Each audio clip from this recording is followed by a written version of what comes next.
지난주에 사귐에 관하여 말씀을 나누었습니다. 우리는 구원받았으므로 분명히 우리는 하나님과 사귐을 갖는 그러한 사람들입니다. 하나님과의 사귐이 없다라고 하면 구원받았다라고 말할 수가 없죠. 그래서 우리가 하나님과 예수님과 사귐을 누리는 그러한 삶이 우리에게는 참 중요한 것입니다. 복음을 전하는 이유가 사귐을 위함이다라고 요한은 말씀하고 있기 때문에 그렇죠. 그래서 이 복음을 전하는 것은 우리가 먼저 사귄 우리 하나님과의 사귐, 그 사귐으로 사귐이 없는 사람들을 초청하는 것이다. 우리는 이미 먼저 우리 하나님과 예수님과 사귐을 갖고 그것을 누리고 있고 그것이 얼마나 즐거운 것인 줄 알고 이것이 이 땅에서도 있지만 저 천국에서 영원토록 계속되어질 텐데 이게 구원인데 그것을 알지 못하는 주님과 사귐이 없는 자들에게 그 사귐을 가르쳐주고 보여주는 것이죠. 그것이 복음을 전하는 것이다. 그렇게 나눴습니다. 그래서 우리는 하나님과의 사귐을 누려야 하는 것이고 그리고 그렇게 해야 우리들의 가족들과 우리들의 이웃들을 사귐으로 초청할 수 있는 것이다. 이렇게 말씀을 나누었습니다. 오늘 주보를 보면서 제목을 우리 같이 한번 읽어보도록 하겠습니다. 우리 제목 같이 읽어보죠. 시작. 사귐과 죄는 양립할 수 없다. 우리 다시 한번 읽어볼까요? 시작. 사귐과 죄는 양립할 수 없다. 예. 계속해서 사귐에 대해서 나누면서 이 사귐을 방해하는 그런 요소로서의 죄에 대해서도 함께 우리 좀 나누도록 하겠습니다. 여러분, 우리가 하나님과의 사귐이 있는데 우리 속에 죄가 동시에 있을 수는 결코 없습니다. 사귐과 죄 둘 중에 하나는 반드시 서로를 밀어냅니다. 그래서 만일 우리가 예수님과의 사귐으로 인하여서 그 즐거움과 기쁨, 감격에 가득 차 있다면 죄는 도망가 버리죠. 그렇지만 내가 죄를 범하고 있다면, 내 안에 죄가 있다면 우리 예수님과의 사귐이 끊어졌다라고 말할 수가 있는 것입니다. 반대로 내 안에 예수님과의 사귐이 진행되고 있다면 죄와 그 죄의 영향력으로부터 우리는 자유롭다라는 그러한 얘기입니다. 그래서 이 사귐과 죄는 양립할 수가 없습니다. 우리 그리스도인들은 빛바라기라고 하죠. 그래서 해바라기는 늘 해를 바라본다고 그렇게 합니다. 그래서 우리는 해바라기가 늘 해를 바라보는 것처럼 우리는 늘 빛을 바라보는 빛바라기다라고 할 수 있습니다. 이제 가을이 되어서 기러기들을 이제 많이 우리가 보게 될 텐데요. 이 기러기는 북극권에서 여름과 봄을 나다가 이제 가을이 되면 우리나라로 날아옵니다. 이 기러기가 비행하는 이 비행거리만 해도 4만 킬로가 넘는다고 해요. 굉장히 긴 거리를 날아오는 것이죠. 나침반이 없는데도 불구하고 그 방향을 잘 잡아서 그가 목적한 곳으로 여지없이 찾아옵니다. 연어도 자기가 태어난 곳에서 헤엄쳐서 먼 바다로 나갔다가 거기서 산란기가 되어지면 자기가 태어난 곳으로 다시 돌아옵니다. 민물로 다시 돌아오죠. 바다에서는 한 5년간 그렇게 머문다고 합니다. 그렇게 지내다가 돌아오는데 수천 킬로가 되는 그 거리를 어떻게 알고 정확하게 자기가 태어난 그런 민물, 시냇물로 돌아오는 거예요. 이 기러기나 연어는 자기가 가야 할 곳과 그 방향을 잘 알고 또 분명히 알아서 계속해서 그곳을 향하여서 움직이고 있습니다. 이것을 회귀 본능이라고 하는데요. 우리 그리스도인들에게도 우리 하나님의 빛을 향하여서 끊임없이 움직이는 회귀 본능이 있습니다. 우리가 구원을 받았다라고 했을 때에는 빛을 향하여서 계속해서 움직이는 그런 빛을 사모하고 빛을 열망하고 빛 가운데로 나아가려고 하는 그런 회귀 본능이 있습니다. 우리는 이 빛으로의 회귀 본능으로 말미암아 어둠 가운데 거하지 않고 자꾸 빛을 향하여서 빛에 거하려고 하는 것이죠. 오늘 본문 말씀을 보겠습니다. 5절을 보게 되어지면 우리가 그에게서 듣고 너희에게 전하는 소식은 이것이니 곧 하나님은 빛이시라 그에게는 어두움이 조금도 없으시다는 것이니라 그랬습니다. 사귐이 있는 우리 성도들이 꼭 알아야 해서, 그래서 사도 요한이 예수님께로부터 이 말씀을 받아서 우리들에게 전하는 것이 있어요. 그것이 무엇이냐면 바로 하나님은 빛이시다라는 것입니다. 이것을 우리 그리스도인들은 꼭 알아야 되는 거죠. 하나님은 빛이시다. 그리고 이 하나님이 빛이시다라는 그런 것이 어떤 의미냐?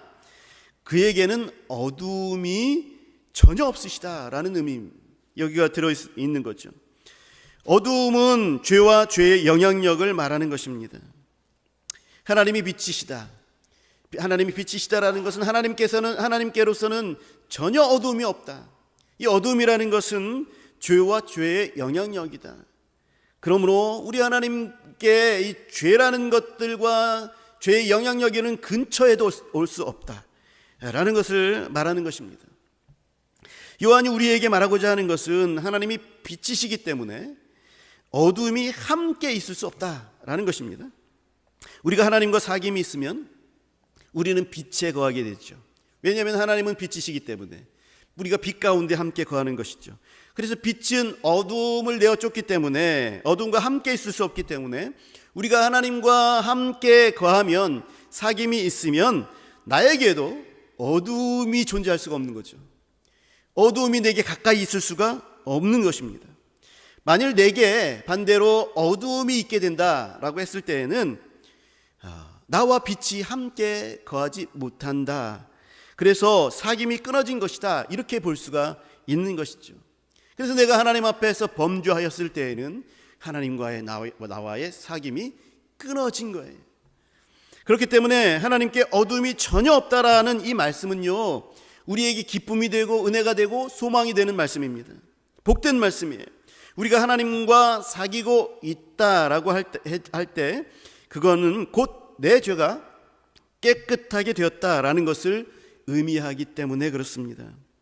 그래서 내가 친밀한 하나님과의 사귐의 관계 가운데 있다면 나는 거룩하고 깨끗한 존재로 하나님과 거하면서 살아가는 것이죠. 7절을 보게 되면 이것에 대해서 또 말씀해 주고 있습니다. 7절을 보게 되면 그가 빛 가운데 계신 것 같이 우리도 빛 가운데 행하면 우리가 서로 사귐이 있고 그 아들 예수의 피가 우리를 모든 죄에서 깨끗하게 하실 것이요 그랬습니다. 이 말씀이 의미하는 것을 정리하면 이렇습니다. 빛 가운데 계신 것 같이 우리도 빛 가운데에 행한다. 그럴 때 우리가 사귐이 있다라고 말씀하여 주셨으니까, 첫째로 우리가 주님과의 사귐 가운데 살게 되어지면 사귀는 삶 자체가 빛 가운데 행하는 삶이다라는 거예요. 그러니까 우리가 거룩함 가운데 살고 우리가 그 빛 가운데서 밝히 드러내면서 그렇게 빛으로 사는 그런 삶을 사는 그런 것은 무엇이냐면 하나님과의 사귐 가운데, 예수님과의 사귐 가운데에 사는 삶이 바로 이 삶이다라는 것입니다. 그래서 우리가 계속 지속적으로 하나님과 사귐이 있으면 우리는 빛 가운데 사는, 그것이 바로 빛 가운데 사는 삶이다라는 것입니다. 그래서 우리는 주님과 함께 빛의 길을 걸어가게 되는 것이죠. 두 번째로 이 7절의 말씀은 우리가 서로 사귐이 있다, 빛 가운데 살면 우리가 서로 사귐이 있다라고 그렇게 말씀하고 있기 때문에 우리가 이 빛 가운데에서 하나님과 내가 사귀고 있다면 우리는 또 성도 간의 사귐으로도 산다라는 그런 것입니다. 이 빛 가운데에서의 사귐은 우리를 성도 가운데의 교제로 이끌어낸다라는 거예요. 그래서 주님과 교제하는데 성도 간의 교제는 없다, 이건 말이 안 되는 겁니다. 성경적이지 않아요. 성경에선 이런 말을 한 적이 없습니다. 주님과의 교제는 있는데 성도 간의 교제가 없다? 이건 틀린 것입니다. 주님과의 교제가 있으면 반드시 성도 간의 교제가 있습니다. 그래서 우리가 빛 가운데 하나님 앞에 하나님 안에서 거하면 그것에 따라서 우리는 교회 안에 있을 수밖에 없는 것이지요.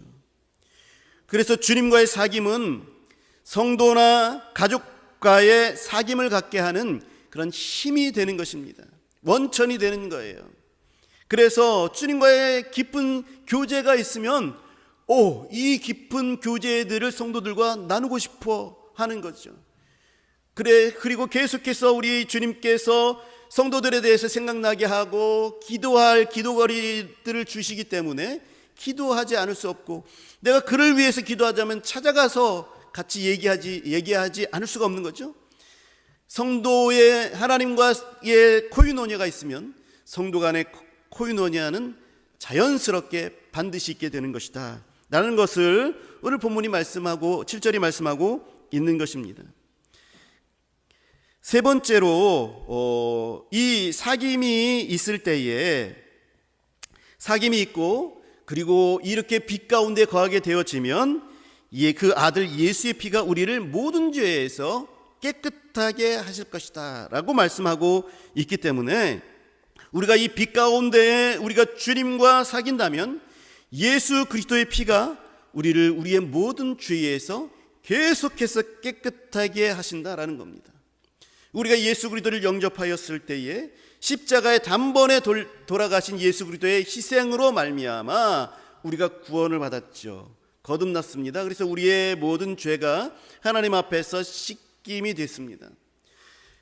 그렇지만 우리가 살아가면서 또 죄의 영향을 받으면서 이 땅에서는 살아갈 수밖에 없죠.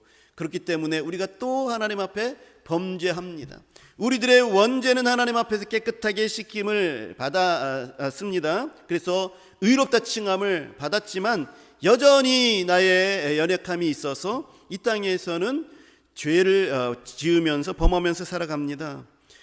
그러나 이 죄악도 우리가 하나님과 사귐이 있게 되었을 때에, 그럴 때에 하나님께서 이것을 깨끗하게 씻어주셔서 우리는 하나님과 사귐을 할 때에는 우리는 죄 없는, 그래서 깨끗한 그러한 모습으로 살아가게 된다라는 것입니다.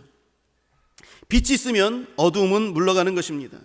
어둠이 있으면 반대로 빛이 그 빛을 잃어버리게 되는 것입니다. 6절을 우리 같이 한번 읽어보도록 하죠. 6절 우리 같이 한 목소리로 읽겠습니다. 시작. 만일 우리가 하나님과 사귐이 있다 하고 어두움에 행하면 거짓말을 하고 진리를 행하지 아니함이거니와. 그랬습니다. 우리가 어두움에 행하고 있다면, 우리는 하나님과 사귐이 있다라고 입으로는 말을 하는데 만약에 어두움 가운데 행한다면, 그래서 이 어두움에 행하면이라는 말은요, 어두움을 의도적으로 계속해서 어두움 속에 걷고 있으면이라는 그런 말입니다. 죄인 줄을 뻔히 알면서도 거기서 빠져나오려 하지 아니하고 그 속에서 계속 거하려고 하는 의지적인 마음들, 그런 의지적인 마음들이 있을 때에 이 어두움에 행하면 이란 말을 쓰는 것입니다. 그래서 여러분 마피아 영화 여러분 보셨습니까? 마피아 영화를 보게 되면 마피아 대부는 종교가 보통 카톨릭입니다. 성당에서 미사를 드리고 나서 그리고 와서는 마약을 유통하고 사람들을 막 죽이는 거예요. 이 사람의 믿음은 거짓된 믿음이죠. 빛 가운데에 사는 사람은 어둠이 함께 있을 수 없는데, 이 마피아 같은 경우는 일요일 날에는 성당 가서 미사를 드리고 그리고 나서는 나머지의 삶은 완전히 마약을 유통하고 사람을 죽이는 그런 죄된 삶 속에서 사는 겁니다. 이런 것들이 양립할 수가 없는 거예요. 이 사람의 믿음은 거짓된 믿음인 것입니다. 우리나라 영화에서도 여러분 투캅스라는 영화 보셨습니까? 안성기, 박중훈 나오는 그런 영화인데, 이 안성기가 어떤 사람이었냐면은 비리 형사였죠. 비리 형사. 그래서 뇌물을 받고 부를 축적해서 아주 호화로운 그런 삶을 삽니다. 근데 이 사람이 주일날은 예배를 드리는 집사예요. 이런 삶이 있을 수가 없다라는 거예요. 이거는 구원과 먼 모습입니다. 하나님과 사귀는 자의 모습이라고 할 수가 없다라는 것입니다. 빛과 어둠은 함께 있을 수가 없습니다. 만일 교회에 다니는 사람이 몇 년을 또 몇 수십 년을 횡령하고 배임하고 조직적으로 범죄를 저지른다면 그 사람은 믿음이 있다라고 할 수가 없는 것입니다. 어떤 사람이 나는 예수님을 믿어, 나는 구원을 받았어 라고 말하면서 계속 범죄를 저지르고 거기서 떠날 생각이 없다면 예수님이 믿는다는 것은 이거 거짓말하는 것입니다. 그래서 여러분, 만약 나는 이미 구원을 받았기 때문에 죄 가운데에서 마음대로 살다가 조금 더 세상에서 좀 맛 좀 보다가 그러다가 이제 웬만큼 됐다라고 할 때에 그때 돌아가면 되죠 라고 하는 그런 마음이 있다면 그 사람은 어둠을 지금 걷고 있는 거죠. 하나님과 사귐이 없는 겁니다. 결코 구원받은 사람이 할 수 있는 그런 생각이 아니죠. 할 수 있는 그런 말이 아니죠. 오늘 말씀에 의하면 이 사람은 아직 거듭난 것이다 라고 할 수가 없습니다. 우리 그리스도인들은 어둠 안에 계속 거할 수가 없고 또 그래서 빛으로 계속해서 나아가는 빛바라기인 것이죠. 요한은 요한복음에서도 빛에 관하여서 말씀을 기록했습니다. 이 요한 1서에만 기록한 것이 아니라 요한복음에서도 빛에 관해서 말씀을 주셨는데 요한복음 1장 4절에서 5절 이렇게 보게 되면 이번에는 예수님이 빛이시다 이렇게 요한복음에서는 말씀하고 있습니다. 예수님께서 이 어두움을 비춰주셨어요. 그런데 이 어두움이 깨닫지 못하였다라고 말씀하고 있습니다. 그래서 이 빛을 영접하는 자와 이 빛을 영접하지 않는 자로 이렇게 갈리는 거예요, 세상은. 빛을 깨닫는 자는 예수님을 영접하죠. 그런데 빛을 깨닫지 못하는 자는 예수님을 영접하지 않습니다. 우리가 하나님이 나를 사랑하시는 줄을 내가 알았다면, 왜 나 같은 죄인을 하나님께서 사랑하셨는가? 하나님의 은혜로 있을 데 없는 자 왜 구원하여 주는지 난 알 수 없도다. 이 고백이 우리들에게 있다면 우리는 하나님의 이 빛을 아는 것이죠. 그래서 하나님을 영접한 것입니다. 예수님을 영접한 것이지요. 우리 예수님을 나의 주로 깨닫고 주로 고백하며 산다면 우리는 빛을 깨달은 것입니다. 그렇기 때문에 이 빛을 깨달은 자는 빛과 사귐이 있는 것이죠. 사귀게 되는 것입니다.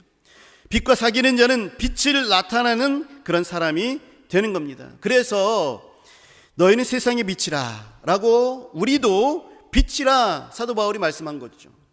하나님, 빛이 되신 하나님과 사귀는 삶을 살면 우리도 빛이 되는 거예요. 세상에 빛을 비추는 그런 빛이 되는 거죠. 하나님의 빛을 반사하는 거울이 되어서 우리도 하나님의 빛을 비추어 주는 것이죠. 그래서 우리는 세상의 빛입니다. 모세가 시내산에 올라가서 하나님과 대면하여서 40주야를 그 시내산에서 하나님과 지냅니다. 그리고 지내다가 내려왔을 때에 백성들이 모세를 쳐다보지를 못했어요. 모세 가까이 가지를 못했어요. 왜 그러냐니까 모세의 얼굴에서 빛이 납니다.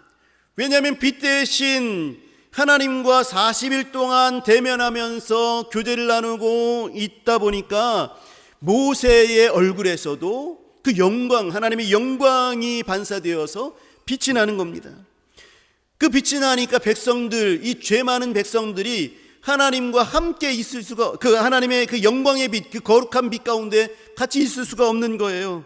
두렵고 떨려서 모세 가까이 갈 수가 없는 것입니다. 할 수 없어서 모세는 얼굴을 수건으로 가리고 백성들 앞에 서게 되는 것이죠.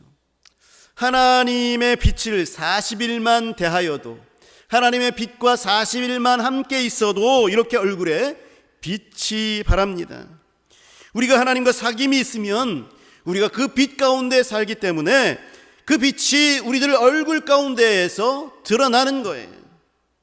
그래서 예수님을 사귀는, 예수님과 함께 사귀는 사람들은 그것이 드러납니다.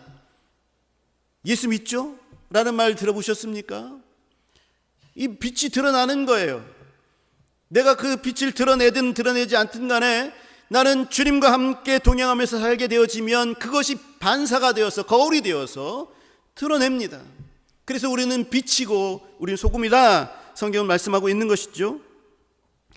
우리가 주님과 함께 살면서 빛 가운데 사니까 우리는 거룩하게 사는 것이죠. 그래서 우리가 예수님을 통해서 구원을 받고 나서 거듭난 후에는 우리는 피조물, 새로운 피조물이 되었습니다. 새로운 피조물인 우리는 그래서 빛으로의 회귀 본능이 있게 되는 것이에요. 빛 대신 하나님을 계속 앙망하는 자가 되는 것입니다. 우리 주님을 아는 지식이 너무나도 좋은 거예요. 그렇게 변하는 거예요. 전에는 다른 지식이 좋았고 다른 것을 쫓는 것이 좋았는데 우리 하나님을 만나고 하나님에 대해서 아는 것이 너무나도 좋은 거예요. 계속해서 우리 하나님을 앙망하게 되는 것입니다. 그 빛을 계속해서 향하여서 가는 회귀 본능이 생기는 거죠.